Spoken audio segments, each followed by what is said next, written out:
El Cáucaso fue una zona crucial durante la Segunda Guerra Mundial, ya que si los alemanes la conquistaban o tendrían una gran fuente de reserva de petróleo durante la Operación Barbarroja, los comandantes vieron el desgaste de combustible que causaba cada conquista. Para los ojos de Adolf Hitler fue crucial este territorio, así que hoy vamos a hablar sobre el por qué el Cáucaso no fue conquistado por completo y por qué el objetivo no se cumplió del todo. La conquista hacia el Cáucaso fue una de las operaciones más importantes realizadas por el Tercer Reich, así que hoy vamos a hablar sobre este tema poco conocido y también en cómo fue llevado a cabo la operación Edelweiss. Yo soy Daniel Portilla, así que comencemos. Antes que empieces a ver el video, me harías un gran favor suscribiéndote al canal. De esta manera puedo ver que les encantan los videos y yo me siento con el motivo de subir contenido. Así que no lo pienses más y suscríbete al canal. Debemos enfocarnos en que Hitler, la operación Edelweiss del verano de 1942 fue una de las campañas más importantes del frente oriental en la Segunda Guerra Mundial.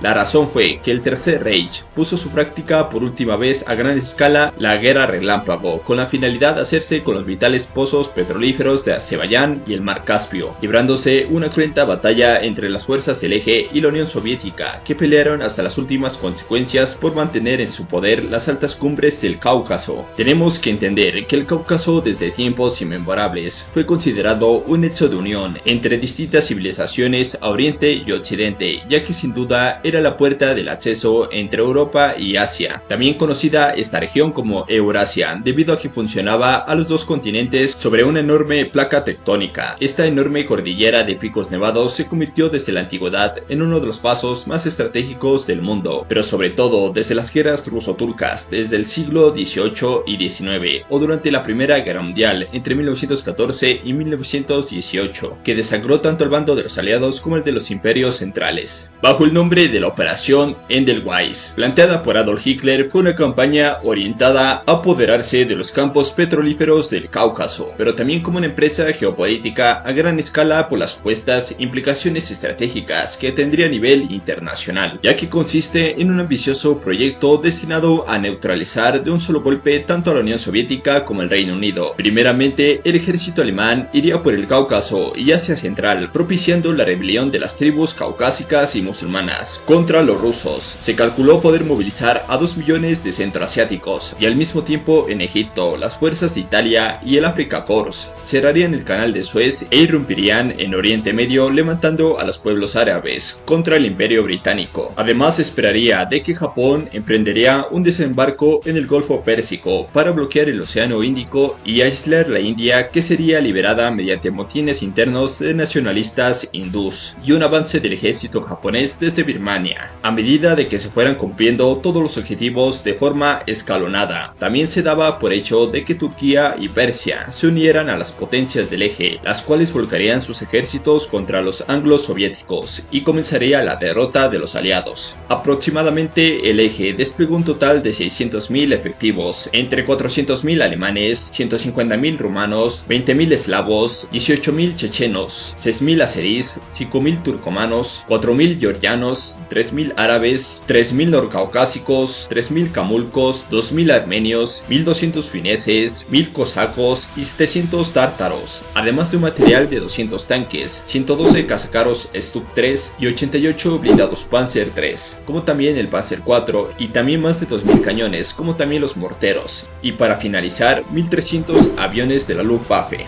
La situación de la Unión Soviética volvió a ser crítica en el verano de 1942, porque todos los informes apuntaban a que el ejército alemán caería sobre la capital de Moscú y no al sur de Rusia. Obviamente, en cuanto a las fuerzas del eje se habían dirigido hacia el Cáucaso, todas las agrupaciones, cuerpos y divisiones del ejército rojo se distribuyeron a lo largo y ancho del frente oriental para responder a la operación azul, ya que en caso de apoderarse los alemanes en los yacimientos de petrolíferos de Maykop, Grozny y Bakú, que proporcionaban 24 toneladas de crudo anuales, la mayor parte de las fuerzas armadas soviéticas se quedarían sin petróleo y por tanto el país se situaría en un riesgo externo y real de perder la Segunda Guerra Mundial. Oficialmente, el 31 de julio de 1942 comenzó la campaña del Cáucaso, cuando cientos de aviones de la Fuerza Aérea Alemana bombardearon y pulverizaron sobre la región un buen puñado de nudos ferroviarios, estaciones, vagones, almacenes, como también campos caucásicos, pero también aldeas de los cosacos en el Kubán. A causa de esta devastación y el derribo de 113 aviones soviéticos soviéticos en el aire. Las alarmas saltaron entre los mandos locales del Ejército Rojo, cuyas autoridades, presas del pánico, ordenaron echar abajo todas las infraestructuras que estuvieran dentro del radio de acción del enemigo, por lo que en cuestión de horas, los equipos de ingenieros habían destruido con dinamita a un total de 38 fábricas, como también 755 instalaciones de extracción petrolíferas. La 125 División de Infantería Alemana y la Legión Norcaucásica pusieron en marcha la Operación Atika, consistente en irse en contra del puerto de Tuapse, que cosechó muy pobres resultados, porque se dio la conquista del monte Shaumya. Los atacantes se retiraron con cientos de bajas, como hicieron los voluntarios norcaucásicos al encajar a 41 fallecidos. Algo más de suerte tuvieron las fuerzas del eje. Pero a comienzos de octubre de 1942, la situación sobre el Cáucaso entró en una fase de guerra de desgaste, durante la cual las fuerzas del eje pasaron a la defensiva, aunque de vez en cuando se pusieron en marcha en operaciones de carácter local, con el objetivo de lograr victorias tácticas e incluso de romper el frente mediante un golpe de suerte por parte de soldados alemanes y rumanos, aunque también destacó la penetración de los voluntarios musulmanes de la Legión Árabe en la estepa de los Nogais. Sin embargo, el mayor peso de estas pequeñas acciones recayeron en los cazadores de montaña germano-romanos, que a 20 kilómetros de Sujumi tuvieron que atrincherarse a elevadas altitudes coronadas por densas capas de nieve, en donde libraron intensos combates contra las tropas de montaña soviéticas sobre el río Kodor o el paso Sanchajo. La política en la campaña del Cáucaso fue determinante porque las fuerzas del eje encontraron un apoyo absoluto en las poblaciones autóctonas que odiaban el régimen comunista, como sucedió a la hora de autodeterminarse las naciones de Karachay. Al mismo tiempo existió la retaguardia del Ejército Rojo, una guerrilla con miles de partisanos chechenos e inguchenes, al mando del jefe tribal Kazan Israilov, a los que se unieron 57 paracaidistas germanos arrojados por las fuerzas alemanas, aunque a la vez un puñado de agentes fueron lanzados en enclaves tan alejados como las afueras de Bakú, la frontera con Persia y la cordillera de Kurdistán. Ante esa cantidad de enemigos que las tropas soviéticas tuvieron que hacer frente, a sus espaldas sobre todo guerrilleros musulmanes, en ocasiones condujo a que los rusos cometieran terribles crímenes de guerra como la matanza de Verkhny, a la que 100 mujeres y niños resultaron asesinados. Las terribles consecuencias le habían pagado los civiles en el Cáucaso.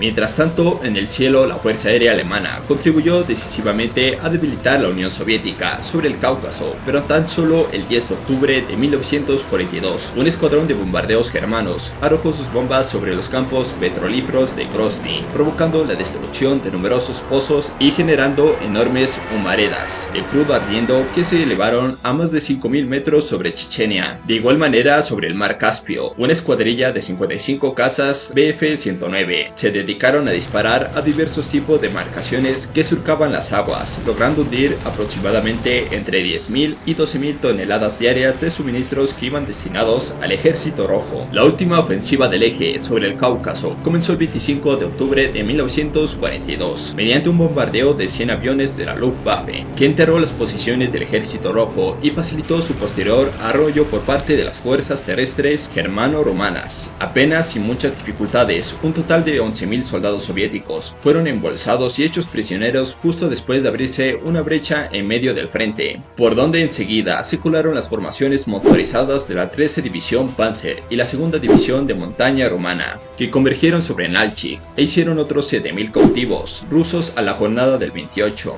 como último objetivo del Tercer Reich, antes de acceder a las vitales carreteras que descendían en dirección a las capitales de Tbilisi, Ereván y Bakú. El asalto contra esta plaza fortificada comenzó el 2 de noviembre mediante una arremetida de la 13 División Panzer, situada a 4 kilómetros de distancia, la cual tuvo que abrir paso con muchas dificultades hasta que finalmente los tanques acortaron el trayecto a tan solo 900 metros de la metrópoli de la jornada. La jornada del 5, lamentablemente a las 24 horas, el 6º Ejército Rojo protagonizó un contraataque por la retaguardia enemiga en torno a la localidad de Gisel, algo que obligó a intervenir a la 5ª División SS Panzer, conocida como Wiking, y que había rescatado a la 13 División Panzer de un embolsamiento seguro, y además de que en el norte de Georgia, después de haber sufrido ambas formaciones hasta un total de 6.000 bajas, entre más de 1.500 muertos y más de 5.000 heridos durante toda la operación de Edelweiss. Para el eje nada era bueno lo que estaba sucediendo en el Cáucaso, ya que no estaban teniendo bastante éxito. El eje comenzó a ser derrotado en la campaña del Cáucaso, de no ser por la inesperada derrota del grupo del ejército B en la batalla de Stalingrado, a raíz del cerco del sexto ejército alemán en la ciudad de las orillas del Volga, es decir, en Stalingrado, que posteriormente sería destruido en su totalidad. El ejército rojo arrolló las posiciones de los ejércitos rumanos, italianos y húngaros en el río Don y avanzó a toda velocidad hacia el mar de Azov, amenazando con embolsar completamente los grupos de ejércitos A que operaban en el Cáucaso. Fue así como ante la amenaza de resultar atrapado en la cordillera, lo que supondría una catástrofe de proporciones épicas para el eje, lo que jamás se recuperaría. Hitler, enojado, tuvo que admitir que la única solución era abandonar el Cáucaso e iniciar la retirada general. La huida de las fuerzas del eje facilitó al ejército rojo recuperar plazas perdidas como Mozdok y la totalidad de las provincias de Ostia, Chechenia, Abjasia y el norte de Georgia a mediados de enero de 1943. A veces se produjeron episodios tristes, como cuando en la estepa de los Nogais de la caballería cosaca soviética y los soviéticos habían comenzado a masacrar a numerosos musulmanes de la Legión Árabe, o en caso de Fuego Amigo, después de que el escuadrón cosaco del ejército alemán capturase y ejecutase a varios miembros de la Legión Azeri, a los que confundió con agentes comunistas. A pesar de todo, hubo actos muy heroicos, como la resistencia presentada por la División Rápida Eslovaca o la Legión SS Valona del general León Dagrele, que rechazó a los soviéticos sobre la línea Gromovaya-Balka, a costa de causar una cantidad de 900 bajas de los 1.200 efectivos belgas disponibles, aproximadamente el 80% de la plantilla original.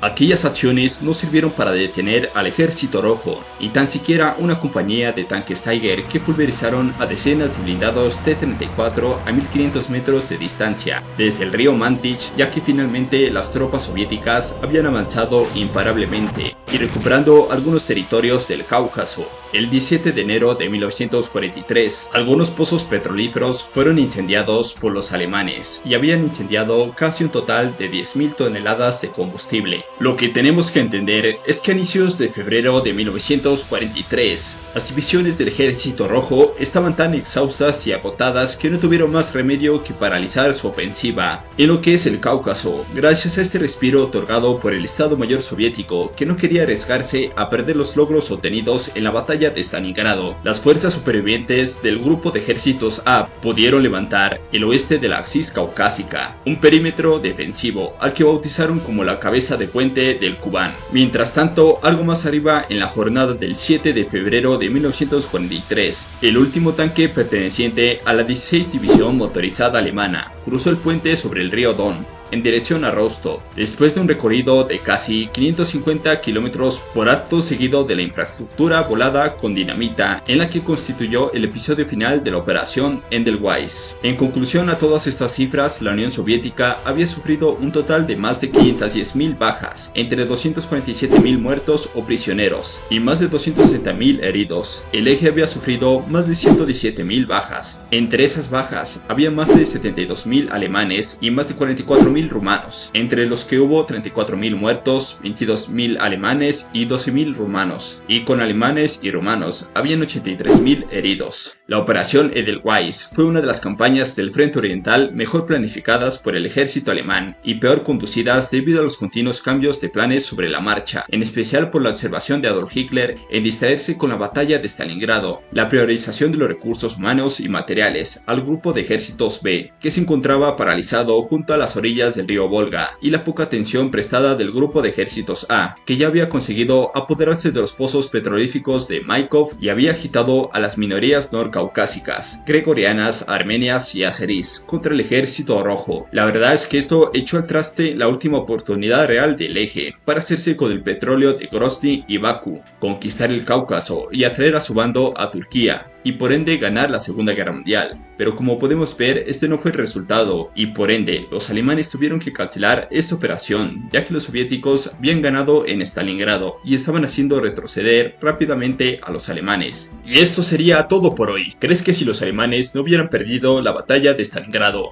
habrían podido tener con todos los pozos petrolíferos? O si crees que la conquista hacia el Cáucaso no fue buena idea, entonces deja tu respuesta en la caja de los comentarios. Si les gustó el video, no olvides dejar su me gusta y suscribirse al canal para más contenido. Yo soy Daniel Portilla y nos vemos hasta la próxima.